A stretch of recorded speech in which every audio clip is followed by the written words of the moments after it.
Get ready to do life and business on your terms and truly live your big ticket life.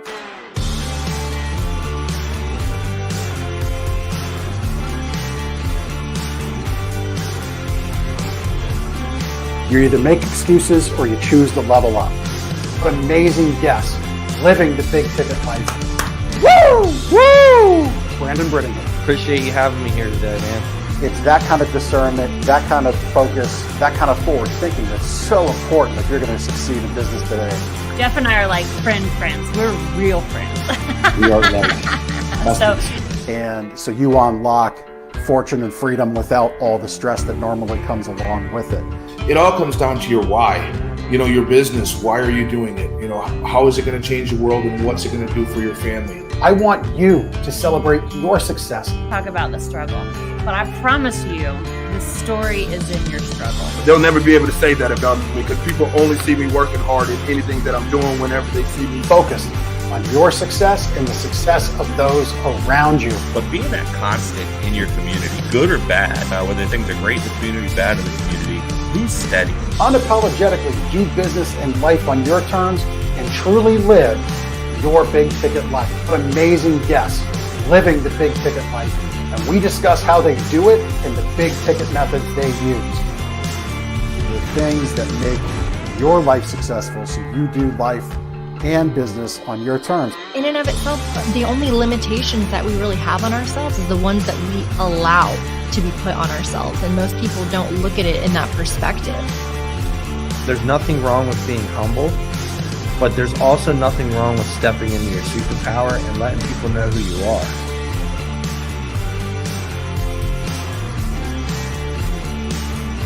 Get ready to do life and business on your terms and truly live your big ticket life.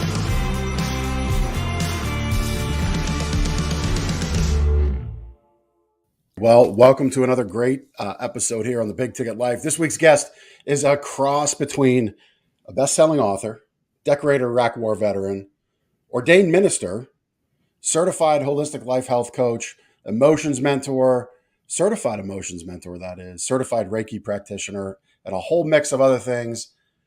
Don't call me Stacy Raske. Call me Stacy Raske. Stacy, welcome to the show.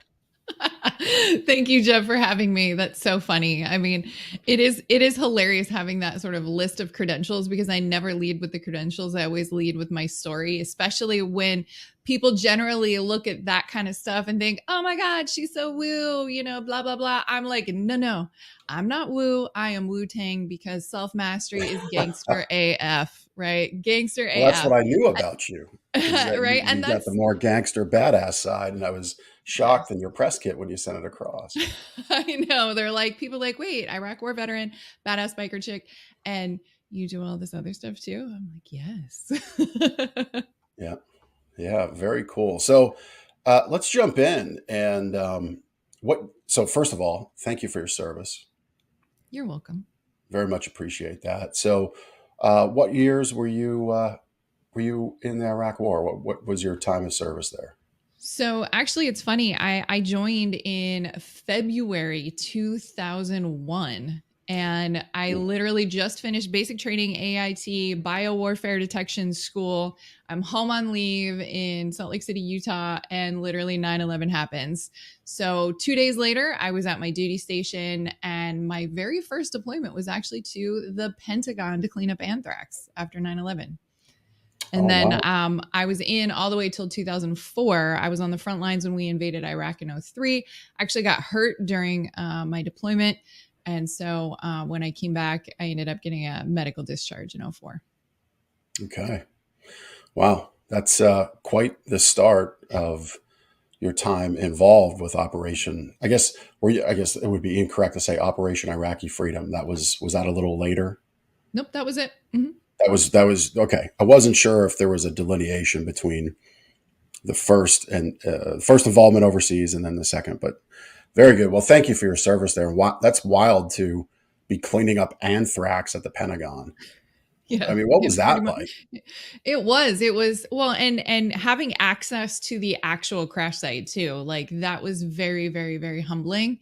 I mean, technically we had the first wartime stateside deployment since the Civil War was our unit. Like, we were active duty, we were activated and mobilized for a wartime deployment on home soil. So it's totally wild.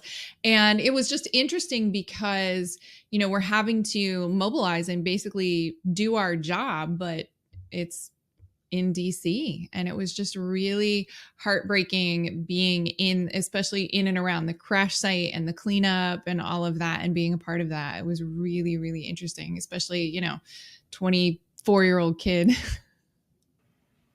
Right. Wow.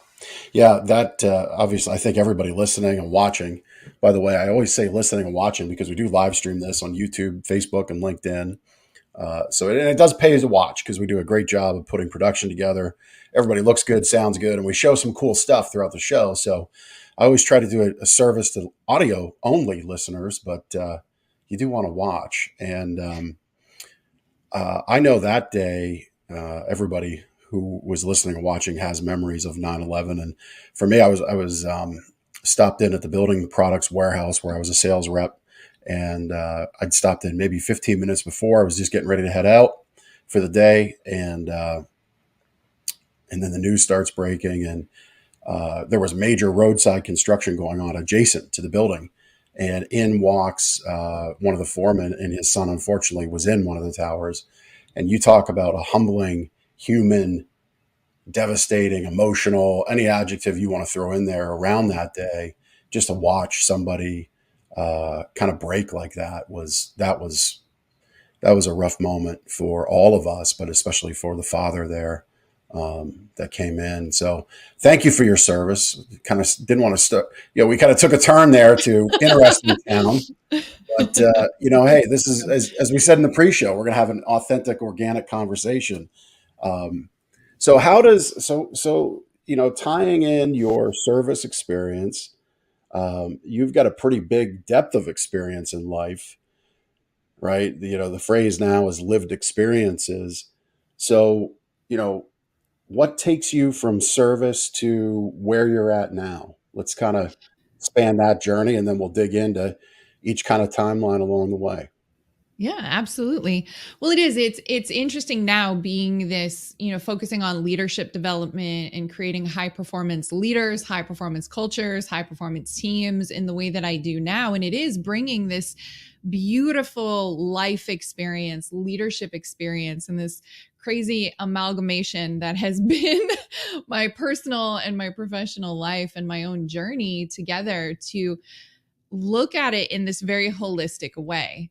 And so, over the course of 25 plus years, if you combine all the leaders or the military experience, so I have military leadership experience as a non-commissioned officer, then I have corporate leadership experience. I'm a former pharmaceutical chemist, or as many of us say when we think about our old jobs, recovering from those things, and then moving into the entrepreneur space. And so then the rest of my leadership experiences in starting my own businesses and owning multiple companies and all of the trials and tribulations that come from that. But people do meet me now and they're like, how did you get into this? And it really is, I was my first client when it comes to learning how to truly self-lead, because I didn't. I was a total shit show. I mean, I was one of those people who spent my entire life worrying about everybody else, giving my power away. Everything was external achievement, validation, approval, chasing everything external as the enoughness. So everything was based on, grades or athletics, performance in orchestra, or, how did I graduate, GPA, SATs, how you perform on your PT test. Is every external measurement to, even as a professional, what is your job title, how much money you earn, how many vacations you're taking. And it got to the point where I have this corporate career because it's safe. It's what everybody tells you to do. I build the American dream. You get married, you buy the house, you've got the dogs and the cars and the safe corporate job and all of that stuff. The problem was that dream was my prison. because it wasn't something that I wanted to build. It had nothing to do with me. It was just building a life of shoulds and always wearing the mask of who I should be, constantly rejecting and ignoring myself until my rock bottom moment at the end of 2014, where I had this moment of clarity of truly how much I hated myself. And it was the last time that I was suicidal, but thankfully I passed out before I went through with anything. And I woke up the next day with a ton of clarity and was like, all right, I'm done. I am done trying to control anything other than myself. Because that's what I'd spent a lifetime doing, trying to control what people thought about me, what they felt about me, what other people were doing, saying, whatever it was. But all of those control issues were a symptom of how out of control I was inside, because the one relationship I never learned how to build was the one with myself. Yeah, that's, pretty powerful little recount of the journey there. Let's start with where you ended, the relationship with yourself, which I think is pretty profound. People don't focus on that enough. Would you agree? Oh yeah. It's the one relationship. And it's interesting because we think about, life skills and emotional coping and all of these things that at the end of the day, so many of the challenges we see in the world, at home, in our health, our lives, our businesses, and all of it comes down to everyone experiencing this systemic plague of an inability to truly be responsible and in mastery of themselves. And it really is the foundation to building a relationship. It's the one we'll never learn to work on, is the one with ourselves. Yeah. Yeah. I like how you said that, building that relationship with yourself and the mastery of that relationship. You look at, there was a post, Arnie Gisk, Arnie, Mm-hmm. and he made a post about, hey, I had this really great thing I put out there that's inspirational. I put an offer out there for people to get in touch with that. And then I put a post out there about the price of eggs. And the price of eggs post had like 10x the engagement, 10x the reactions to it, 10x the reach. But the good stuff that's out there that he put out there didn't. And your comment about mastery of yourself and that relationship with yourself is so important, because there's so many things. And I use Arnie's Facebook post as an example, because we got to recognize that if we don't master that relationship for us, it'll be mastered by others, right? i.e. social media, TikTok, Facebook, etc. That algorithm, those things, they want people down average, below average, hooked on the dopamine hit of discussing the price of eggs. I didn't even know there was an issue with eggs until he put that out there. I'm like, what the heck is Arnie even talking about eggs for? What does this have to do with anything? And then I dig into it. I'm like, oh, okay. It's kind of like gas prices. People hooked up on that again. It's just that new thing to put out there, that dopamine hit. Do you feel that it's not only in charge of yourself and that mastery of the relationship with yourself, but do you feel you have to work extra hard to keep all the other things at bay that are put in front of us, like social media? Oh, absolutely. And even those behaviors are the external symptoms that are coming from the same root, which is we're just avoiding ourselves.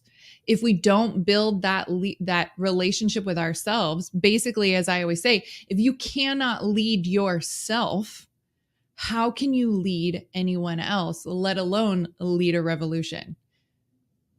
And that's what ends up running the show, is our subconscious.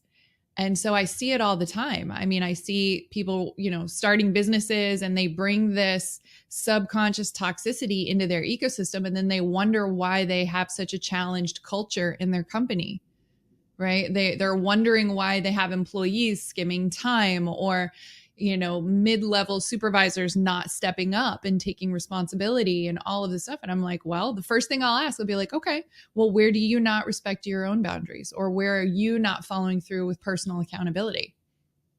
And they're like, what? And I'm like, okay, where do you have a hard time holding to consequences, right? With if you set boundaries, where do you not hold the consequences? They're like, well, my 4-year-old daughter at home. And I'm like, okay, but you realize you're doing the same thing with your employees.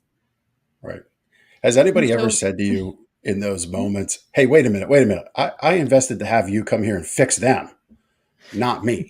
Has anybody ever said that? No, simply because I'm so transparent that it starts with the leader.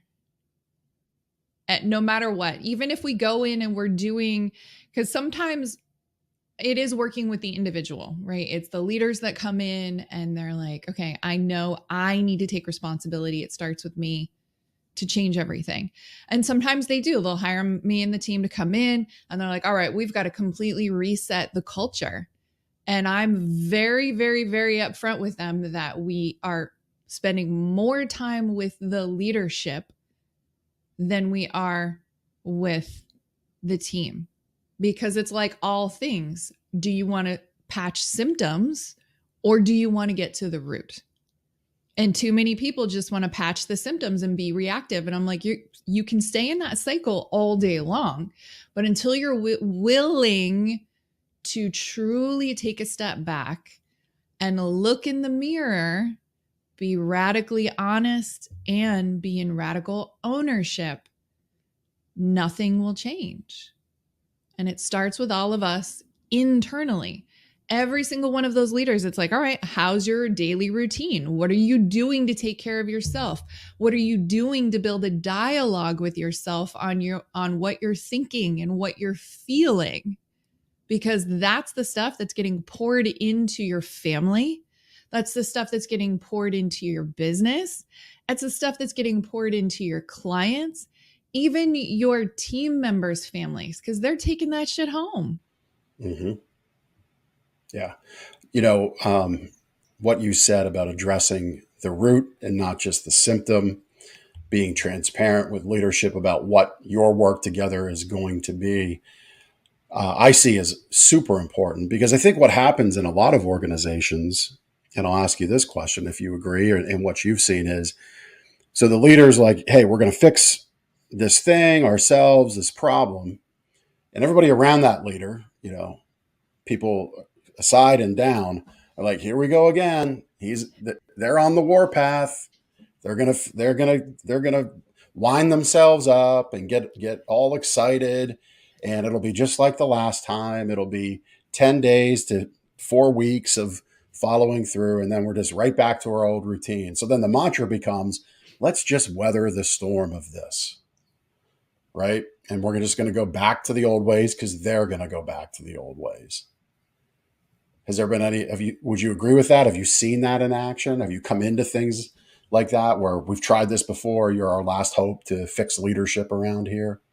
Oh yeah, absolutely. It is interesting because everybody that comes into our ecosystem, right, whether it's InFLOWential or having me come in and do, corporate leadership training or anything like that, it is always, okay, well, do you want to do the same thing you've been doing, or is it time to actually do something different to get the results? And so it really is. Everybody comes to me, they're like, all right, they've already done all these other investments. And so it is kind of that last straw, or that place of like, okay, I realize I was throwing money at problems and not actually really looking at the big picture of what is it I want to create moving forward. And so I look at what we do as truly this integration of bringing it all together. Because most people, whether they're working on themselves or they're working on their businesses, they do very compartmentalized work, right? So I'll just say the individual.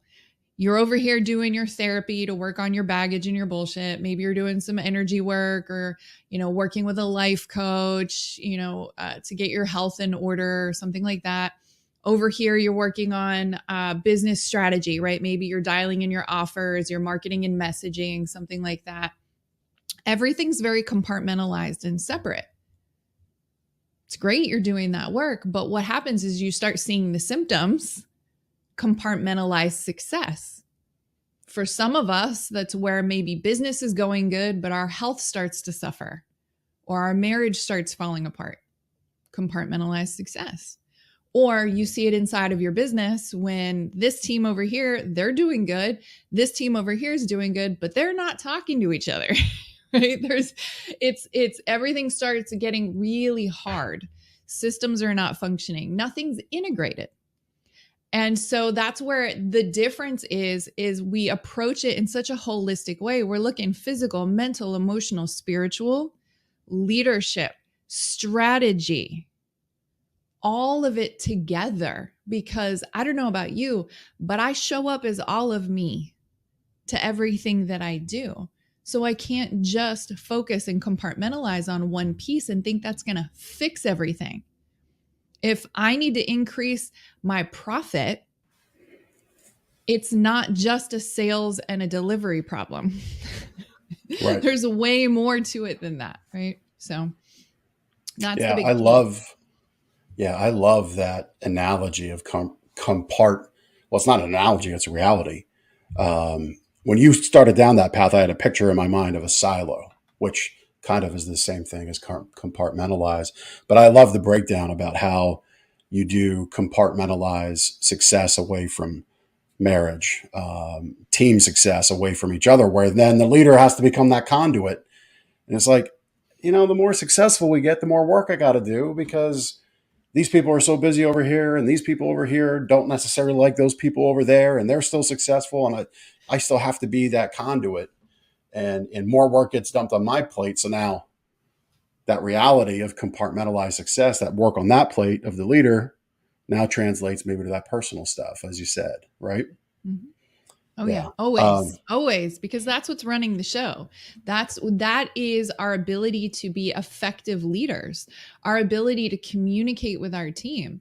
We have to have a solid identity of ourselves. Then we've got to get in place appropriate systems for accountability, which I see missing like everywhere. It's rampant, a complete lack of consistency with accountability. But that's required to create the safety that we need to really be able to communicate and build the trust in each other, in our teams, in our leadership. You said the silo, and a lot of people do that. They're like, okay, I'm going to, dump money over here to try to fix this silo and maybe over here to fix this piece of equipment.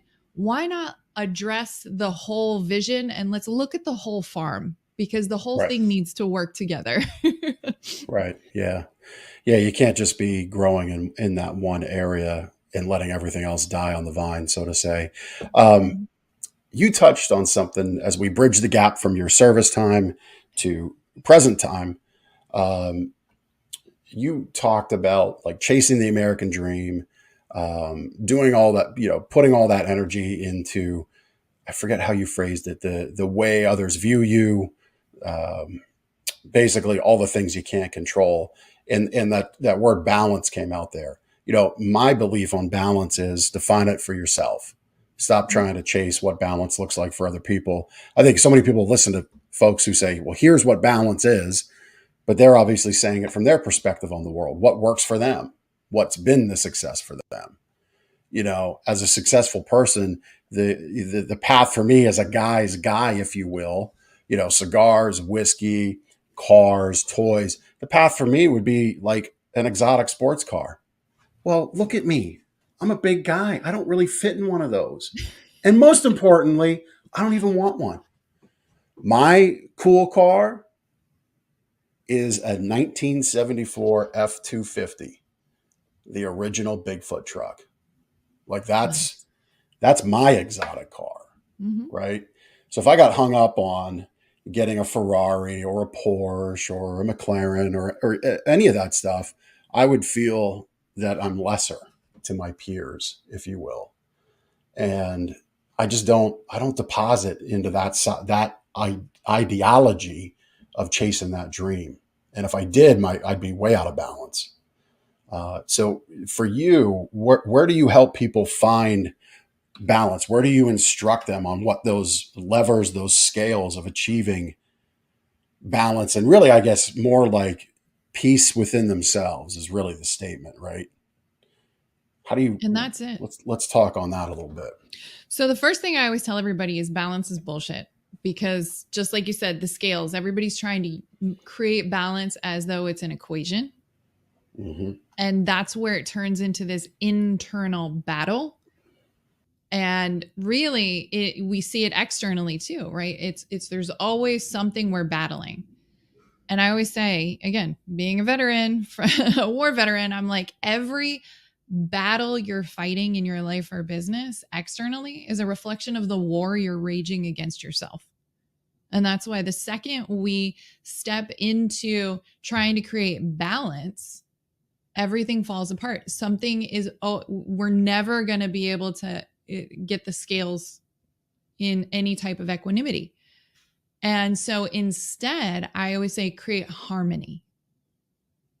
Don't create balance, create harmony instead. And when you start harmonizing everything, that's our opportunity to begin integrating. You know, you and I were in these ecosystems where it's about doing life and business together.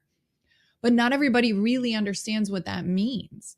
And I've created this lifestyle that in my lifestyle, it includes my business. It includes being an impactor. It includes being of service to other people. It includes nurturing my marriage. It includes taking care of my health, physically, mentally, emotionally, spiritually. It includes all the things that create fulfillment inside. Because at the end of the day, anyone who's chasing freedom is really escaping something from their past versus embodying what it means to be free. Very different. And that freedom, in that sense, the latter is an inside job. We can only be free when we let go of trying to control things that are not ours, when we let go of the emotional baggage, burdens, resentment, when we forgive ourselves and everyone else, when we stop trying to control anything outside of our control. And, you know, no amount of time or money or geographic freedom will allow you to experience what it means to be free if we don't have it in our mind, our heart, and our soul. Yeah. Yeah. And is that the energy work that you referenced? Yeah, it is. It's needing to support all of the layers, right? And so that's why I call what we do on the inner work side high performance inner work, because again, we're not doing it in a compartmentalized way. It's supporting healing and integration physically, mentally, emotionally, spiritually at the same time. So, you know, it's great if you're working with somebody, you know, doing the emotional stuff, but if your body's not keeping up, and when I say body, it's actually in the sense of releasing stored trauma from the body, right? Think about any time, you know, people like us, we have this tendency to stay in this heightened fight, flight, freeze, or fawn response, right? We're in our stress response, also known as our trauma response, all the time. And if we're not doing the work to lower our nervous system physically, it makes it hard to change the thoughts that come after we have an emotional experience, right? There's this whole catalyst, this whole cycle that happens physically, mentally, emotionally, spiritually. And if we're not working on all of it, it slows down the results that we want. So if you do all of it at the same time, you are rapidly becoming a better you, a better parent, a better partner, a better leader, and your organization and everyone around you starts realizing, oh, wait, this isn't just wait till the wave is done for 5, 7, 10 days. Like, oh, this shit got real. Like, we're actually doing some work. Yes. Yeah. Yeah. And the ones that, you know, if you as a leader truly commit to that, those around you that don't greet it with that excitement that you just exuded, well, then we know what that answer is. You know, they self-identify as not being aligned with where we're going, and that's okay. Yeah, yeah, and then they'll move on. Yeah, I mean that's all very powerful stuff. You know, I realized from my past, I would take employees, people on the team, I would take an objection, a failure. Nothing was ever outright disrespect, but I took it as that. I took it as that old scar was like a new cut on that same spot. Right. And it took me a while to figure that one out. And as a leader, it was the answer of, look, these people aren't out to harm you. So get over that. Let's understand that it's not that same, pain and anguish and trials. It's just they're unsure. They're not understanding the reason why they're being asked to do this, or they don't understand why we should try this, why this could be better, a better way to approach things. And I would always say, and my intention was always to do things, bring things forward to help lift the result, right? Help increase the success. But I would rarely explain fully the motivations for why. And then once I tapped into that, I realized, there was a whole lot easier way to go about this. Just take a little more time up front. Not everybody's willing to jump off a high dive diving board into the pool below and worry if there's water in it or not, like you are. Some people they'll do that, but they want to have floaties on, they'll do that, but they want to know there's water in below. They'll do that, but they want to know if they want evidence of water being filled in the pool. So they want to see, metaphorically, the hose coiled up in the corner. They want to know there's some of these things there. And as a leader, you have to work with your team. I've found work with my team and teams to identify where those people are on that scale of assurance. That's what I've come to learn from that. So, very good stuff. We need good communication and be able to build that trust. And we can't be authentic or vulnerable as leaders if we don't have that relationship and dialogue with ourselves, and then having the healthy boundaries in place that we know we can be authentic and vulnerable without giving our power away in being in that leadership position. And It creates the trust that they're willing to communicate, trust the vision, communicate with you. And the most amazing thing is it starts opening up for more development where they're willing to bring in creativity and innovation. Yeah. And all of that increases performance, productivity, client and employee retention, and most importantly, profit. Right. So, we've used a lot of words like vulnerable, emotional, healing. So write in your own press kit, right? You say you love to work with alpha leaders, right? That alpha personality is F your feelings, right? Don't give me emotional healing. I want the John Wayne Dirty Harry approach to leadership. I want the hard-hitting, hardcore, make no excuses approach. Mm-hmm. So how do you blend all that? Well, every one of the people that I've met that is the true alpha, even though they like to be in that state of action, go, they're also very, very high empathy. They're the people that at the end of the day, they will own the fact that they wear their heart on their sleeve. And so really that's the true alpha. It is the high sensitivity and the high sensation seeking. So it's the high empathy or that sensitivity to other people's emotions and energy, strong intuition. We just have it.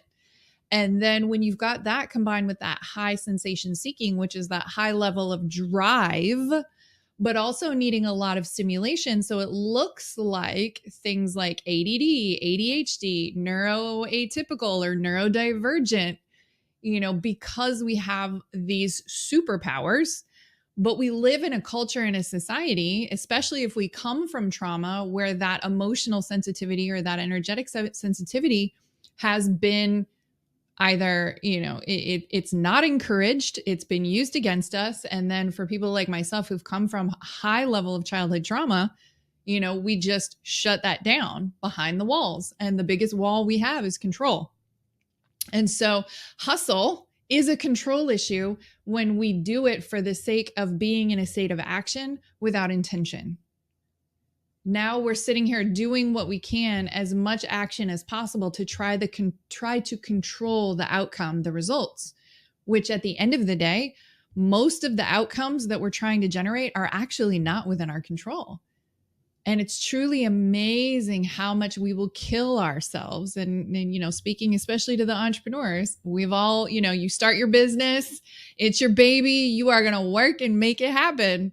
And so, you know, we can hustle ourselves into the ground until we hit that place of burnout or max out, because we've relied on finite resources like time, energy, attention, and money. And eventually we've got to pivot and leverage. So every one of those people, once I start speaking to who they really are, they're like, oh, yeah, right. So guilty as charged. Yeah, and it's fun because like when I do speaking engagement and I talk about creating a high performance microculture when I did a combat rescue mission in Iraq, right? So that's pretty badassery packaging to the story of building trust and connection with people who even outranked me because I was in charge of them surviving through hostile territory. And because I made myself emotionally available to listen and to connect with every single one of them, I was able to create this micro high performance culture for the purpose of this mission. And everyone survived despite coming under attack. All people and all vehicles made it back safely. Yeah. Yeah. And so it's important. And what's interesting is when you put it in a context like that of war, like, yeah, you know, you need people to trust you because it's life or death. Right. But it's the same thing here. You know, the stakes are different because we don't have quite that same level of pressure, but do we? If we think about life or death, when we are here taking care of our employees, our clients, it might be that level of stakes. Yeah. Yeah. I mean, I often talk with my business partner and the people I work with, like these people look to you to provide for their family through the efforts they give you. And if you don't take that serious enough, it's not about they need to be invested in your business like you are, because that's not them. If they wanted that, they'd go do it on their own. There's no shortage of the ability to do that. No shortage of the information on how to do that. But that's not their journey in life. They're happy to be with you. So you need to take that serious. And if you take your customers' money, you better make it a 5-star experience. You better make it the best thing. You know, strive to have it be the best shopping, the best purchasing experience ever, the best outcome ever.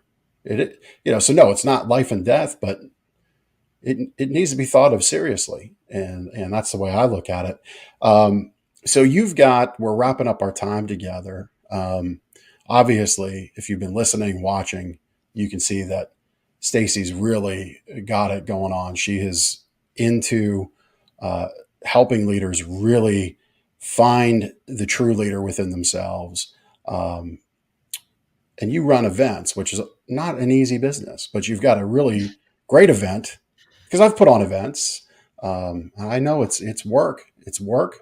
It's a different dynamic than speaking on a stage. It's a different dynamic than recording a podcast. It's a different dynamic than creating a course, if you will. It's people taking time out, which is why I set it up with the responsibility of what we do for our team and our customers. People taking time, which is our most valuable resource. They're taking time to leave their job, their family, their home, and fly across the country maybe. So your influential leadership events, you've got one coming up really later this week.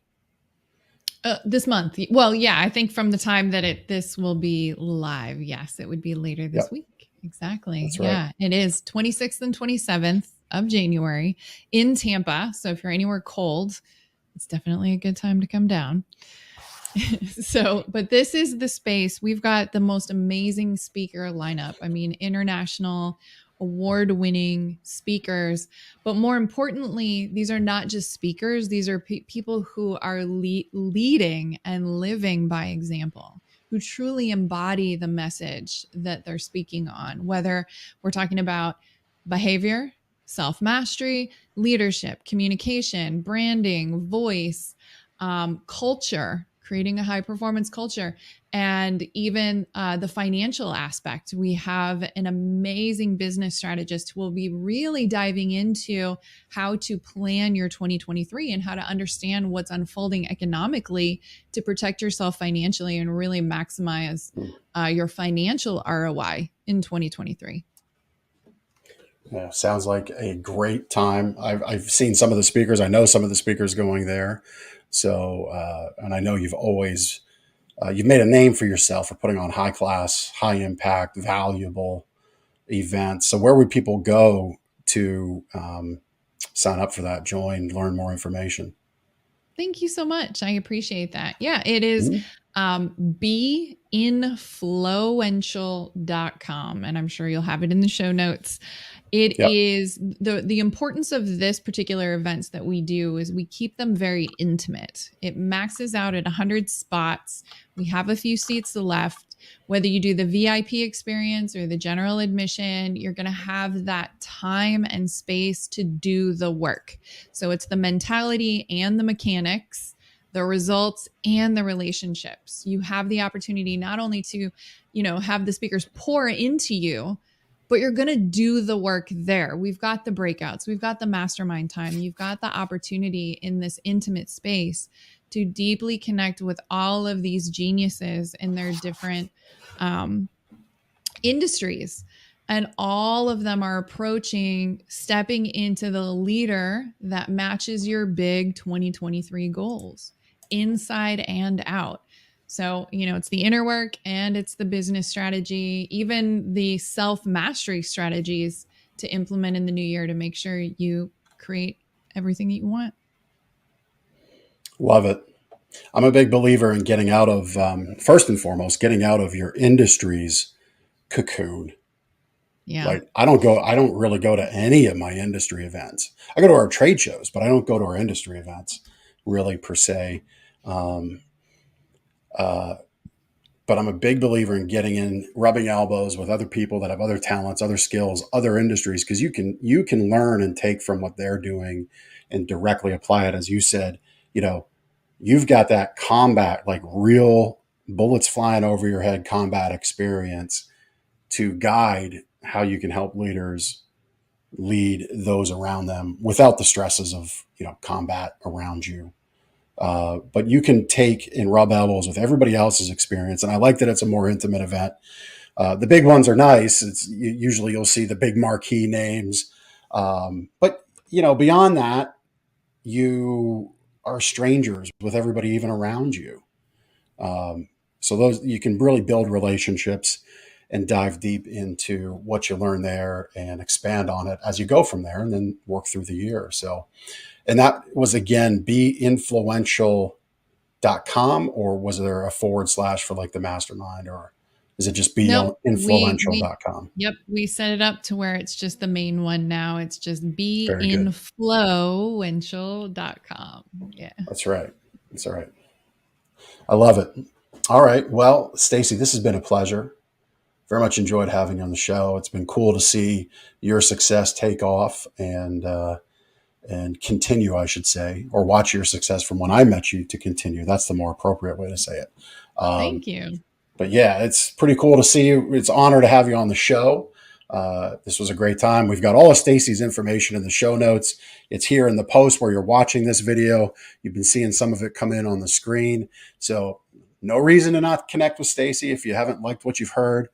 If you have time this week to get to that event, get to it. And if not, then I'm sure there's going to be others. So it would be wise to connect with Stacy right here, right now, in the moment. Don't let it pass, and get into her world. And I'm sure she would greatly appreciate that. Thank you so much for having me on. You're welcome. Well, thank you. And we'll see you next week on The Big Ticket Life. Take care. Thank you so much for taking the time to listen to this episode of The Big Ticket Life. You've heard from another amazing guest living their own big ticket life, and now it's time to live yours. First, I'd love for you to take me up on my free gift to you. Claim your gift at gift.thebigticketlife.live. That's gift.thebigticketlife.live. See, all your life you've been told what is and what isn't possible by the loudest voices from the cheapest seats. It's time to finally do life and business on your terms.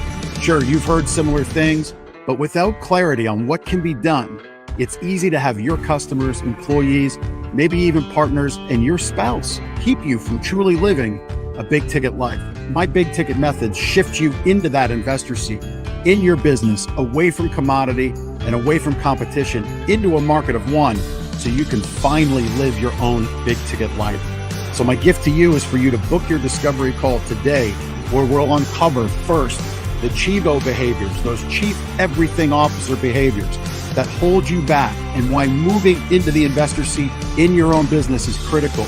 2, we'll uncover the premium position that's up for grabs right now in your market that you're missing out on. And 3, which big ticket methodologies are just waiting to be dropped into your business to explode your sales and profits. So again, thanks for listening to this episode. I'd love for you to take action right now. Accept this gift, book your call, go to gift.thebigticketlife.live. Again, that's gift.thebigticketlife.live.